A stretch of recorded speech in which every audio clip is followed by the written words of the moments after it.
Magical money well. कई साल पहले एक गांव में प्रसाद नाम का एक जमींदार हुआ करता था। उसके घर के आंगन में एक कुआं हुआ करता था। वो कुआं था तो बहुत पुराना, लेकिन हमेशा उसमें पानी भरा रहता था। प्रसाद को एक लाडली बेटी थी, प्रवीणा। वो अपनी बेटी को बहुत लाड प्यार से पालता था। एक बार गांव में गर्मी ज्यादा होने के कारण सारे तालाब सूख गए थे। पीने के लिए पानी भी नहीं होने के कारण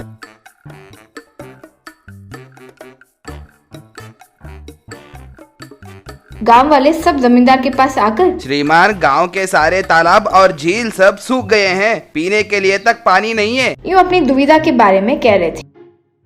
मुझे समझ आ गया आपकी परेशानी क्या है। बताइए, अपने तरफ से आपकी क्या मदद कर सकता हूँ। श्रीमान, पीने के लिए क्या हम आपके कुएं के पानी को पी सकते हैं? जमींदार तब सोच में पड़ गया। यही मौका है, शायद ये मौका मेरे लिए ही है। यूं मन में सोचा। देखिए, मेरे कुएं से पानी इस्तेमाल करने में मुझे कोई आपत्ति नहीं है, लेकिन हर कोई कुछ ना कुछ पैसे दीजिए। एक 500 रुपए दीजिए। ठीक है जी, इस परिस्थिति में 500 रुपए में पानी तो मिलेगा। कहकर सारे लोग कुएं से पानी निकालकर घड़े में भरकर जमींदार को पैसे देने लगे। जमींदार खूब पैसे कमाने लगा। एक बार एक व्यापारी आकर, देखिए जमींदार जी, आपके बारे में मुझे पता चला है। आप जो भी करते हो उसमें आपको मुनाफा ही मुनाफा है। ये उनकी प्रशंसा करने लगा। वो तो सच ही है भाई, जो मैं करता हूँ उसमें मुझे बहुत पैसे आते हैं। लक्ष्मी देवी मेरे घर में डांस करती है। वैसे आपका यहाँ आने का कारण? मैं यहाँ एक फैक्ट्री बनाने के लिए आया हूँ। वो फैक्ट्री में हम आपको पार्टनर बनाना चाहते हैं। कहकर उससे मिलकर बात करने लगा। इस तरह दोनों बातचीत करके समझौता कर लिए। एक दिन एक स्वामी जी गांव से गुजर रहे थे तो उन्हें बहुत प्यास लगी। कहीं पानी नहीं मिला तो जमींदार के घर के कुएं का पानी निकालकर अपनी प्यास बुझा रहे थे। जमींदार वो देखकर, क्यों भाई, शर्म नहीं आती? इस तरह पानी चोरी करके पीते हो? स्वामी जी चकित होकर, क्या तुम्हारा पानी मैंने चोरी किया? हाँ, ये मेरा कुआं है। इसमें से पानी पीना हो तो पैसे भरने होंगे। कहो, पैसे भरोगे या नहीं? ये तेरा पानी कह रहे हो ना? क्या तुमने इस पानी की सृष्टि की है? ये कुएं का पानी उस प्रकृति का है। हाँ, वो प्रकृति ही मेरे नियंत्रण में है, इसीलिए मैं जो भी करता हूँ उसमें पैसा ही पैसा है। हाँ क्या? तो फिर ठीक है। जिस पैसों को देखकर तुम इतने घमंड से बात कर रहे हो, वही पैसों से तुम्हारा नाश होगा। तुम जो भी छुओगे वो पैसे में बदल जाएंगे। कहकर उसे श्राप देकर चले गया। आहा, ओहो, क्या वर दिया स्वामी। Thank you. अब आप जा सकते हैं।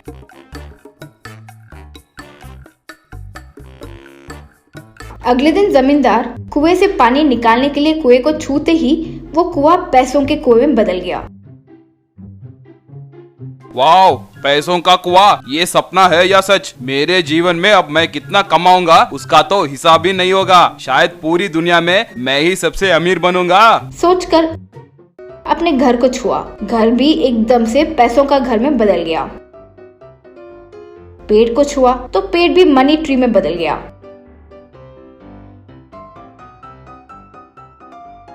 इतने में उसकी बेटी वहाँ आई। पापा, यूं कहकर उसकी तरफ आ रही थी। बाप रे, अब कहीं मेरी बेटी ने मुझे छू लिया तो वो भी पैसों में बदल जाएगी। नहीं बेटी, नहीं, मेरे पास मत आओ, मुझे मत छुओ। यूं कहते हुए भागने लगा। डैडी रुको डैडी, कहते हुए उसके पीछे भाग रही थी। जमींदार क्या करे समझ नहीं पाया तो स्वामी जी को ढूंढते हुए भाग रहा था। कहीं नहीं दिखने की वजह से वो दुखी होकर रोने लगा।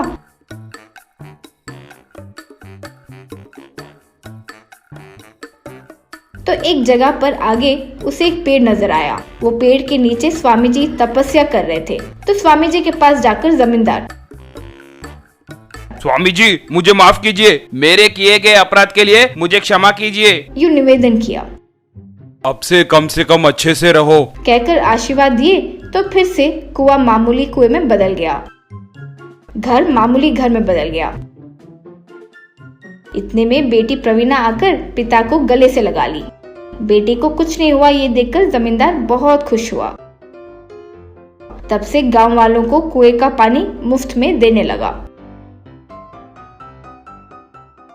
Mini tractor.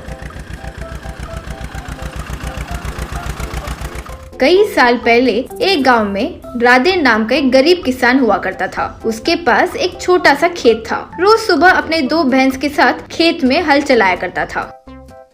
राधे का श्याम नाम का एक बेटा था। पिता पर वो बोझ नहीं बनना चाहता था, इसीलिए स्कूल नहीं जाकर खुद से किताबें घर पर लाकर पढ़ाई करता था।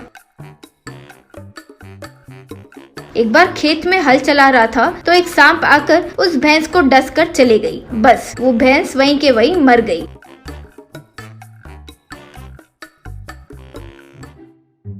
अरे रे, ये क्या हुआ? मेरे पास जो 2 भैंस थे वो भी मर गए। सोचकर दुखी हुआ।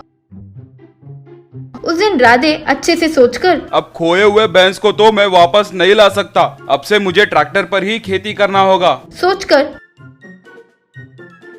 उस गांव के जमींदार के पास जाकर, श्रीमान, बदकिस्मती से मेरे दोनों भैंस के मर जाने के वजह से खेती का पूरा काम रुक गया है। किसान को आप ट्रैक्टर भाड़े पर देते हैं ना, मुझे भी दीजिए। हाँ सच है, लेकिन समय पर तुम मुझे पैसे दे दोगे ये कैसे विश्वास करूं? क्या गारंटी है? श्रीमान, अगर मैं आपको पैसे समय पर नहीं लौटाया तो मेरे खेत में आधा हिस्सा आपको दे दूंगा। जमींदार तब ठीक है कहकर राधे को पैसे दिया। अगले दिन राधे ट्रैक्टर पर खेती करने की कोशिश किया। बहुत छोटे खेत होने के कारण उस खेत पर ट्रैक्टर से हल चलाना बहुत मुश्किल हो रहा था। कुछ दिनों बाद जमींदार राधे के पास आकर, क्यों भाई, समय पर पैसे दोगे कहा था ना, पैसे कहाँ है? श्रीमान, सच में आपका ट्रैक्टर हमारे कोई भी काम नहीं आया। खेत का काम वही का वही रुक गया। कुछ दिनों का टाइम दीजिए। ये कहानियाँ मुझे मत सुनाओ। चुपचाप मेरे ट्रैक्टर के पैसे मुझे दे दो, वरना कहे गारंटी के प्रकार तुम्हारे खेत का आधा हिस्सा मुझे दे दो। ये अन्याय है। आप जो कर रहे हैं वो बहुत गलत है। वो सबसे मेरा कुछ लेना देना नहीं है। चुपचाप मेरे पैसे मुझे दे दो, वरना अपने खेत का आधा हिस्सा मुझे दे दो। अब करने को कुछ नहीं था तो राधे, श्रीमान, मुझे 2 महीने का समय दीजिए। आपके पैसे मैं आपको दे दूंगा। जमींदार ठीक है कहकर चले गया। उस शाम घर के पास राधे बहुत परेशान था। बेटा श्याम पिता को यूं दुखी देखकर, क्या हुआ पिताजी? पिता ने जो हुआ वो सब बताया। पिताजी, मुझे आप हमेशा एक्सपेरिमेंट्स करने के लिए खूब पैसे दिए। आओ पिताजी, मेरे किए गए एक्सपेरिमेंट्स आपको दिखाता हूँ, कहकर अपना मिनी ट्रैक्टर दिखाया। पिताजी ये देखो, ये है मिनी ट्रैक्टर। ये बहुत छोटे से खेत में भी हल चला सकता है। तब वो ट्रैक्टर पर बैठकर एक पेट्रोल पंप गया। पेट्रोल पंप में सब लोग उस मिनी ट्रैक्टर को देखकर आश्चर्य में थे। श्याम पेट्रोल भरवाकर खेत गया और वहां जमीन पर खेती करने लगा। पिता उस मिनी ट्रैक्टर से किए गए काम को देखकर बहुत खुश हुए।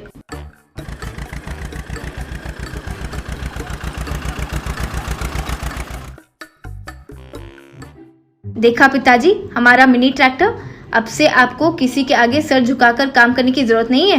ये लीजिए, ये पैसे लेकर उस जमींदार को दे दीजिए। यूं कहकर पैसे दिया। किए गए बात के हिसाब से जमींदार को पैसे देकर उधार को भी चुका दिया। तब से श्याम राधे दोनों उस मिनी ट्रैक्टर में बैठकर खुशी से खेती करने लगे। डब्बा वाला बना करोड़पति। मुंबई में जुन्नू भाई नाम का एक स्मगलर रहता था।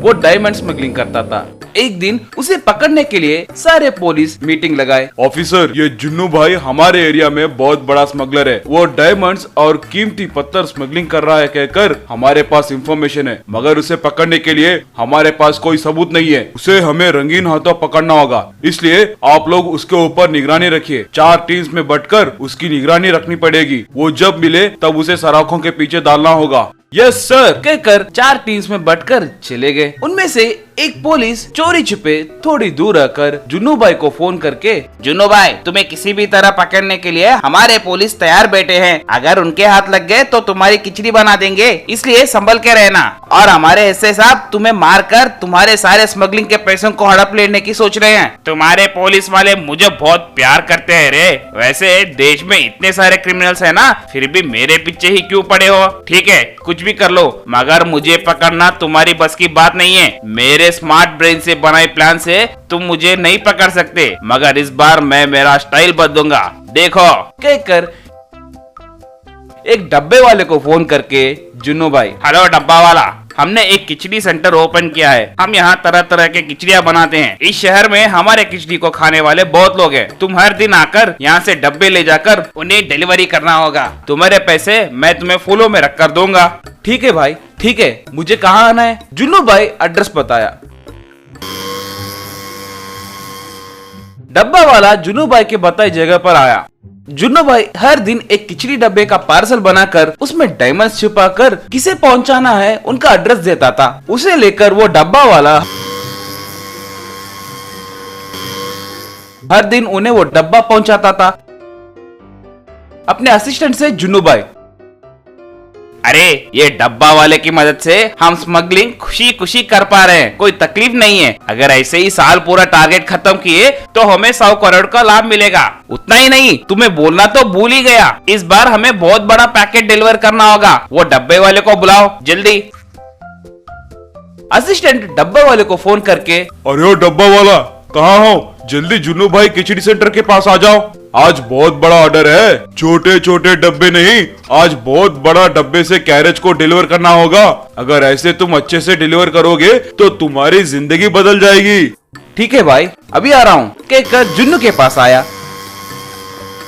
जुन्नू भाई एक बड़े से कैरेज को उसके हाथ में देकर, रे इसे तुम लखन सेठ के घर में देना होगा, उनके घर में एक बड़ा पार्टी है। जाओ जाओ जल्दी जाओ, अच्छे से डिलीवरी करना। वो कैरेज को लेकर डब्बा वाला अपने बाइक पर चलने लगा। वो बाइक पर जा रहा था कि रास्ते में उसे एक गरीब दिखा। बहुत भूख लगी है श्रीमान, खाने के लिए कुछ दो ना, नहीं तो मर जाऊंगा, खाकर एक हफ्ता हो रहा है। डब्बा वाले की आंख भर आई। अरे ये तो बहुत भूखा है, इसे तो कुछ न कुछ खिलाना पड़ेगा। ये कैरेज में से एक डब्बा निकालकर इसे खिलाऊंगा सोचकर वो गरीब को खिलाने खिचड़ी के डब्बे को निकाला, मगर उस डब्बे में उसे डायमंड्स दिखे। उसे देखकर डब्बा वाला, अरे ये क्या, ये डब्बे में डायमंड्स हैं? हर दिन ये जुन्नू भाई मुझसे डायमंड स्मगलिंग करवा रहा है क्या? अगर ये पूरे डायमंड्स मैं ले लूं तो बस है, इसके जैसे गरीबों की सहायता कर सकता हूँ। मगर ये पता चला तो वो जुन्नू भाई मुझे मार डालेगा, उससे बचने का कोई प्लान बनाना पड़ेगा सोचकर डब्बे में से पूरे डायमंड्स निकालकर एक थैले में डालकर सिर्फ कैरेज लेकर लखन सेठ को डिलीवरी किया। डब्बा को चेक करके लखन सेठ जुन्नू भाई को फोन करके, क्या रे जुन्नू, नाटक कर रहे हो क्या? डायमंड्स कहाँ पर है रे? इस खिचड़ी से मैं क्या करूं? मेरे डायमंड्स मुझे दे दो, नहीं तो तुम्हें खत्म कर दूंगा कहकर चेतावनी दिया। जुन्नू भाई अपने असिस्टेंट को बुलाकर, रे इस डब्बे वाले ने मुझे धोखा दिया है, अपने डायमंड्स को चुराकर खाली डब्बे को डिलीवर किया है। लखन सेठ मुझे मार देगा कहकर धमकी दे रहा है। अब क्या करे? पहले वो डब्बे वाले को पकड़ो, उसकी हड्डी फसली तोड़ दो। भाई भाई जल्दबाजी मत करिए, डब्बे वाले बहुत सिंसियर होते हैं, वो डब्बे खोलकर नहीं देखते। कुछ तो हुआ है, मैं पता करूंगा भाई कहकर डब्बे वाले के पास जाकर असिस्टेंट, रे तू हमारे पास डब्बा लेकर कहाँ कहाँ गया? क्या हुआ बोल? डब्बा बदल गया कहकर लखन सेठ जुन्नू भाई को बहुत गाली दे रहे हैं, क्या हुआ ठीक से बोल। भाई मैं हमेशा की तरह डब्बे को लेकर यहाँ से निकला भाई। बांद्रा में एक पुलिस ने मुझसे लिफ्ट पूछा, वो भी अपने कैरेज के जैसे ही एक कैरेज लेकर जा रहा था। मैंने उसे लिफ्ट दिया, अपने कैरेज को भी वो ही लेकर बैठा था। शायद उसके पास कुछ अदला बदली हो गया होगा। भाई मैं पता करके आऊँ क्या, उसमें कुछ कीमती चीज है क्या? असिस्टेंट कवर करते हुए, नहीं नहीं रे कुछ नहीं रे, कस्टमर कंप्लेंट दे रहे थे इसीलिए पूछा था मैंने, छोड़ दो मैं देख लूंगा कहकर उसे भिजा दिया। असिस्टेंट जुन्नू भाई से, भाई डब्बे वाले से कोई भी प्रॉब्लम नहीं है भाई, वो पुलिस वाले ही हमारी वाट लगा चुके हैं। अब क्या करेंगे भाई? वो पुलिस कौन है पता करके उसे टपका दूं क्या? रे पुलिस से भिड़ लिए तो हमारा काम तमाम हो जाएगा। जो हुआ सो हुआ, उसे छोड़ दो। लखन सेठ को भेजने वाले डायमंड्स दूसरों से भिजाओ। इस बार डब्बे वाला प्लान नहीं, दूसरा प्लान डालेंगे। डब्बा वाला उसके चुराए डायमंड्स को लेकर करोड़पति बन गया। वो डायमंड्स बेचकर आए पैसों से एक होटल शुरू किया। उसमें तरह तरह के व्यंजनों को तैयार करके उन्हें अपने बड़े से कार में डालकर भूखे और गरीबों को मुफ्त में खाना खिलाता था। वो लोग खुशी से उसे आशीर्वाद देते थे।